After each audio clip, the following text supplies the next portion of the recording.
नमस्कार, स्वागत है आपका हमारे चैनल पे। उस वक्त की बड़ी खबर आ रही है महाराष्ट्र से। ईडी ने शिवसेना की लोकसभा सांसद भावना गवली को भेजा है समन। 5 तारीख को भावना गवली को पेश होना होगा ईडी के सामने, और अगर इस बार भी भावना गवली ईडी के सामने नहीं होती हैं पेश तो जा सकती हैं जेल। ईडी कर सकती है शिवसेना की एमपी को गिरफ्तार। दरअसल मामला ये है कि लगातार महाराष्ट्र में केंद्रीय एजेंसी लगातार जांच कर रही है। छापेमारी भी शिवसेना और महाविकास आघाड़ी सरकार के कई नेताओं के घर पर हो चुकी है। और इसी बीच महिला उत्कर्ष प्रतिष्ठान में कितने दिनों यानी कि कितने सालों पहले भावना गवली के द्वारा और परिवार के द्वारा कितना ही बड़ा एक घोटाला निकलकर सामने आया था, जिसकी जांच अब ईडी कर रही है। और ईडी इस पूरे मामले में भावना गवली को कई बार समन भेज चुकी है, और इस बार 5वीं बार समन भेजा गया है भावना गवली को, जो कि एक बड़ा झटका है शिवसेना के लिए, क्योंकि शिवसेना के कई नेता रडार पर हैं। ईडी और केंद्रीय एजेंसियों के जिस तरीके से बड़े बड़े घोटाले आज महाविकास आघाड़ी सरकार के निकलकर सामने आ रहे हैं। ईडी की तरफ से ये बात भी कही गई है कि अगर भावना गवली 5 मई तक पेश नहीं होती हैं तो ईडी कोर्ट का दरवाजा खटखटाएगी और नॉन बेलेबल वारंट के लिए बात कहेगी। और नॉन बेलेबल अगर वारंट ईडी को मिल जाता है तो गिरफ्तारी हो सकती है भावना गवली की। यानी कि बड़ी समस्याएं अब शिवसेना के सांसदों के सामने खड़ी हुई हैं। इससे पहले भी संजय राउत से लेकर तमाम ऐसे नेता हैं जिनको ईडी पहले समन भेज चुकी है।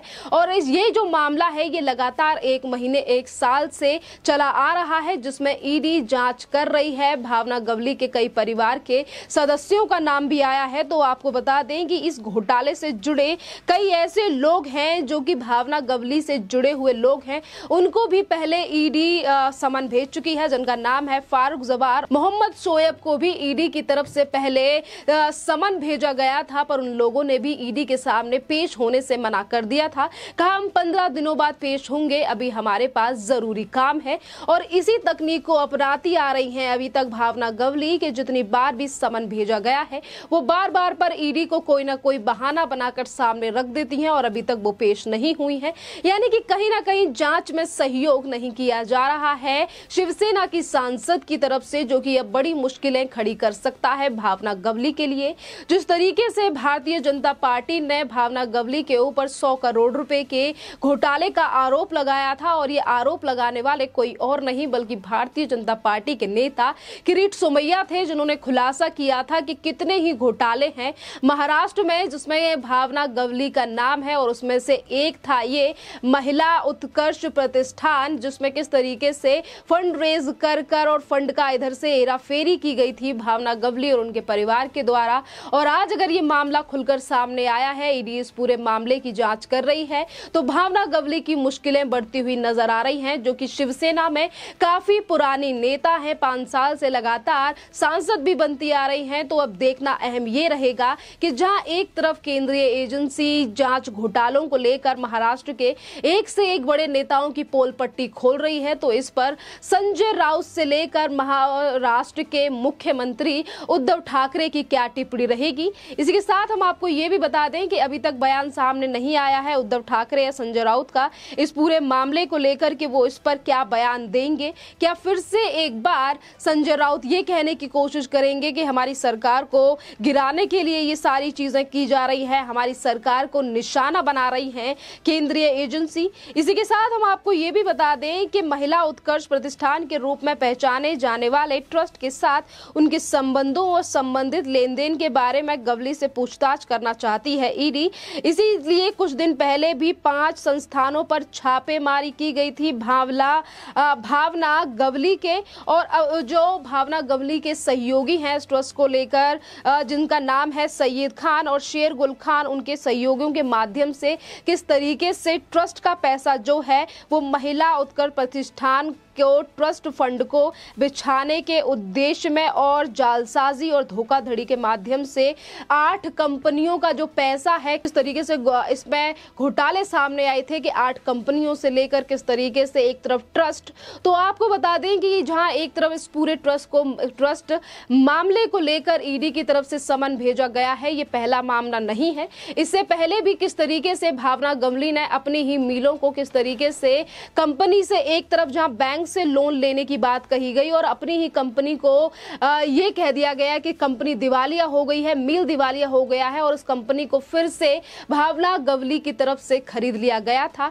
अब जितने भी जो घोटाले हैं वो महाविकास अघाड़ी सरकार के नेताओं ने पिछले दिनों में किए हैं, उसको लेकर लगातार केंद्रीय एजेंसियां अब अपनी नजर बनाए हुए हैं।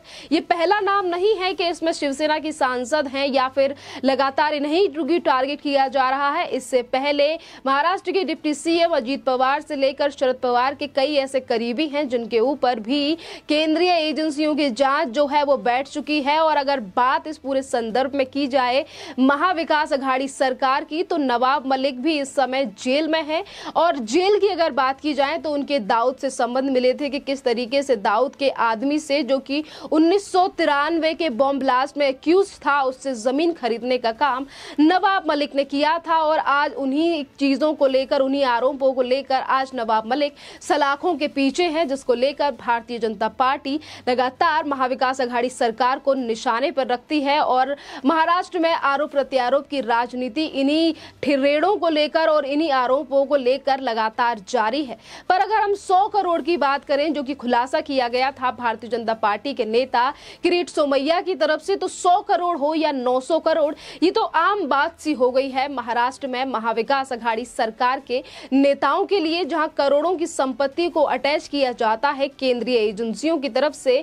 तो अभी 100 करोड़ रुपए के मामले में अनिल देशमुख, जो कि वो भी जेल में है, उनकी भी मुश्किलें लगातार बढ़ती हुई नजर आ रही हैं। क्योंकि जहां एक तरफ केंद्रीय एजेंसियां इस पूरे मामले की भी जांच कर रही हैं कि कैसे अनिल देशमुख, जो कि गृह मंत्री थे, कभी पूर्व गृह मंत्री हो चुके हैं अब महाराष्ट्र के, कि किस तरीके से 100 करोड़ रुपए की वसूली पूर्व गृह मंत्री अनिल देशमुख ने कराई सचिन वाजे जैसे अफसरों के द्वारा, कि उन्हें निर्देश दिए जाते थे कि रेडी वाले, होटल वाले और तमाम जो रेस्टोरेंट्स हैं वहां से वसूली की जाए 100 करोड़ रुपए की। यानी कि अभी तक अब यहाँ पे एक बात ये भी है कि अभी तक महाराष्ट्र सरकार को बने हुए, यानी कि महाविकास अघाड़ी सरकार को बने हुए लगभग 2.5 से 3 साल हुए हैं। 3 साल अभी हो जाएंगे, अभी सिर्फ 2.5 साल महज हुआ है।